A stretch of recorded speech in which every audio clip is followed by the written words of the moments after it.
about portraits. By the end of the lesson we should be able to define and understand what a portrait is in regards to art. We're doing some step-by-step guides on basic laying out the face, making sure we're getting the proportions correctly. We'll look at shading and tonal drawing, and this will be add highlight and depth into our drawings. We'll include a bit of IAG and a bit of artist research. So we're going to start just by looking at a PowerPoint based on our portraits, and this is going to give us a bit more knowledge about portraits, and then we'll go on to the task of drawing the portrait. So we've got, let's start with looking at our PowerPoint, which is just going to give us a bit more knowledge on our portraits. Then we're going to move on to our step-by-step drawing guides and shading and tonal drawing skills. So we'll start with our PowerPoint now. Do you recognise any of these famous artists? So we'll start with Frida Kahlo. So Frida Kahlo was a Mexican painter. She was most well known for surrealist and fantasy in her portraits. As we can see here, we've got cats, monkeys, we've got birds, butterflies, and this is where she sort of incorporated the fantasy into her work. She had quite a difficult life. She had lots of medical problems, and this also had influence into her work. We've also got Vincent van Gogh, probably most famous for cutting his ear off. He's done a lot of self-portraits, portraits of other people. He's most well known for his sunflowers and also his Starry Night.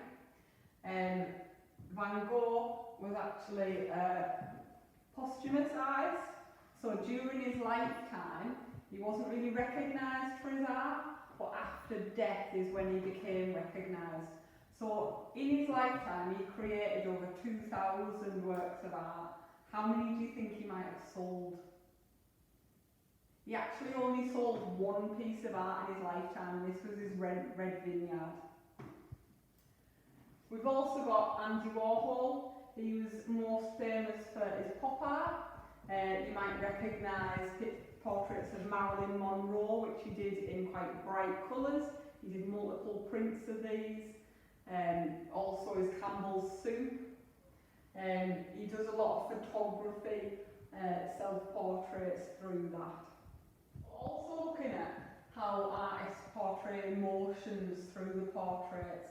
So we can obviously do this through facial expressions and how we do that. And we can also do it through colour. So colours we can use to represent different moods. Pablo Picasso is famously known for his blue period, and that was when a friend of his had died, and he was portraying sadness through his work by putting everything in a blue tone. We can use this in our work.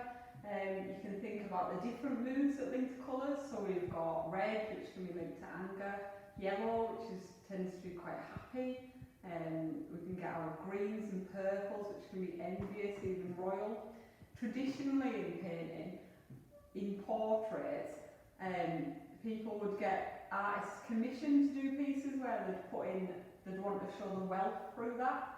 So they'd put in golden bowls with fruit, lots of food. They would even use things like globes to put into that painting to show that they were well travelled, well educated. So this is how we're gonna look at laying our face out, and by doing this, it gives us better proportions when we're drawing. So we're not going to have eyes that are too big and nose that's too far down. Obviously, this alters depending on what you're doing. This is based on if somebody was looking directly at you.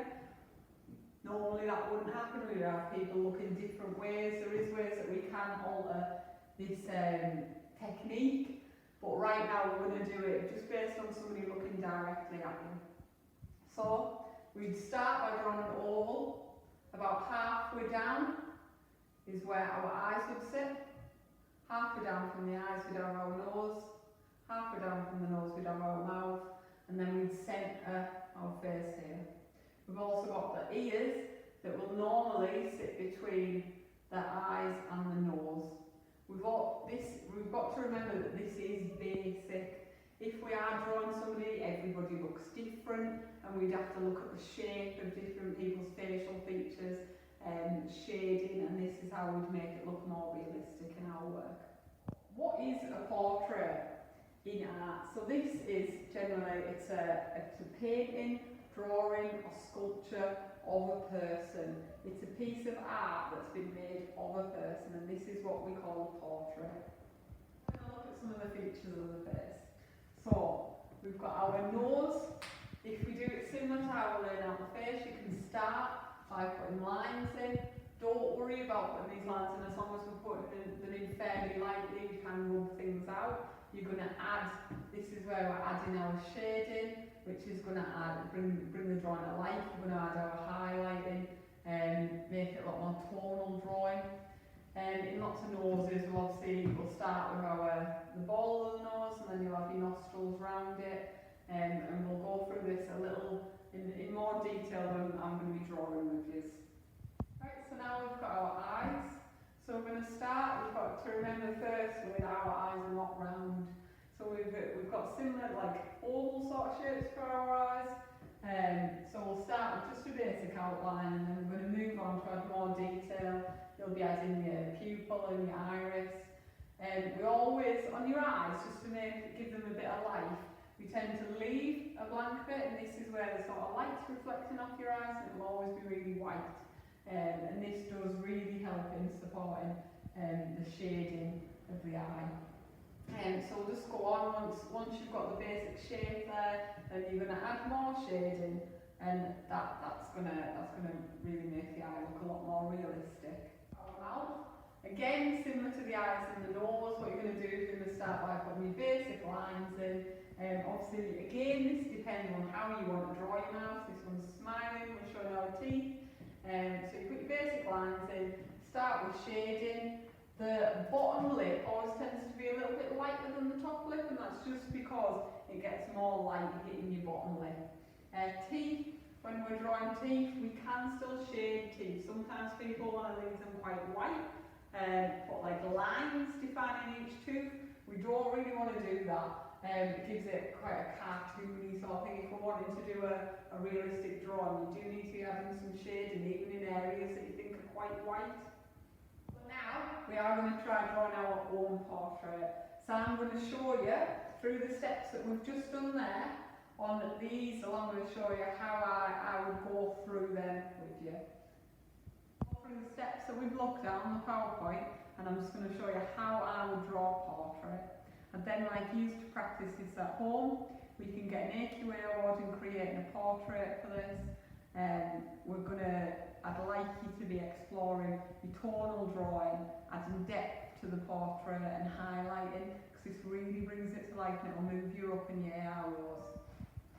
So we're going to start with our oval.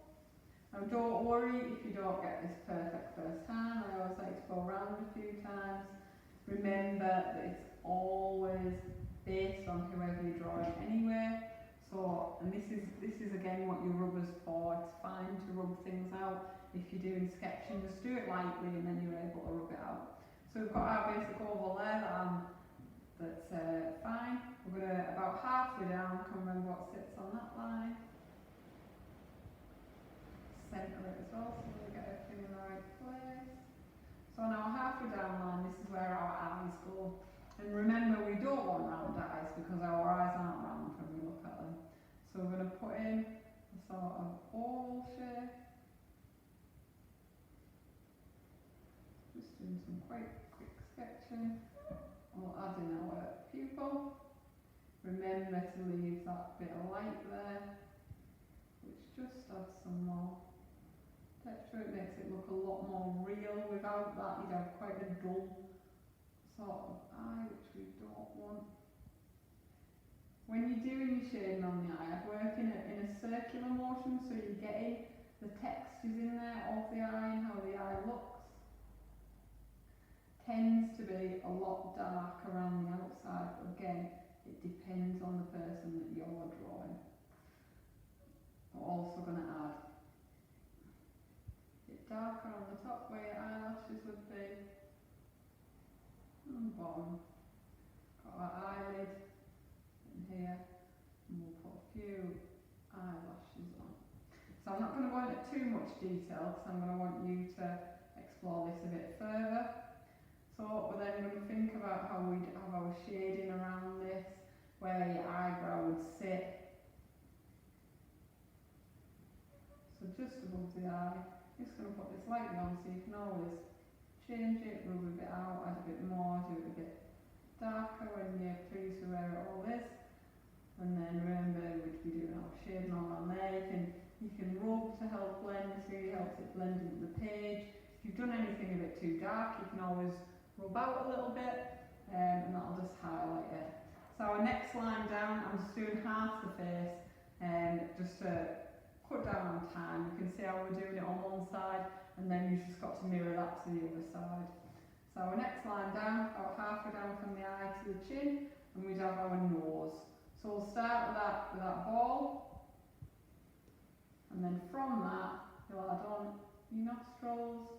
You've got the dark bits at the bottom, and then the bridge of your nose coming up where it would meet up to that eyebrow. And again, you'd add your shading in there. Think about where the light's hitting the drawing here, and smudge it in a bit. You want to darken it. Think about the shape of your nose.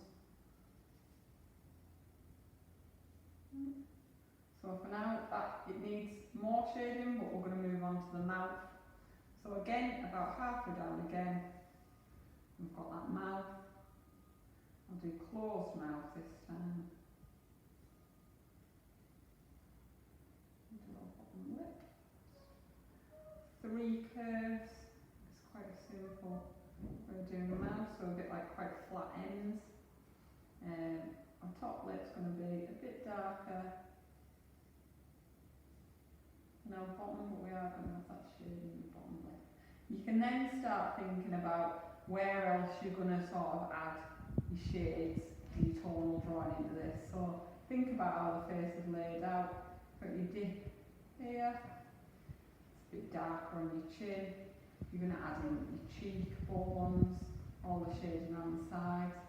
So right now we might be looking at this and thinking, got quite a large space for the forehead here, but this isn't all the forehead. When you look at somebody directly on, you also get the hairline. So again, it's about halfway up, we'd have our hairline, and we just draw that in just once. And then you might change the shape slightly now, because remember we can always go back and rub it out, get our hairline in there. See, we're looking at the face now. I'm thinking I'm not too happy with the shape, so then you go in, you edit the shape, move around it. If we're basing it on somebody, obviously have a good look at what their face shape is like, and you can edit all that in. Right, so I'd like you to try this at home, and then send your work in, and then on completion of that, we'll achieve our AQA. So I'll be contacting you via Zoom to do a follow-up on this, and then we can look a bit more depth into it, and I can offer you a bit more support.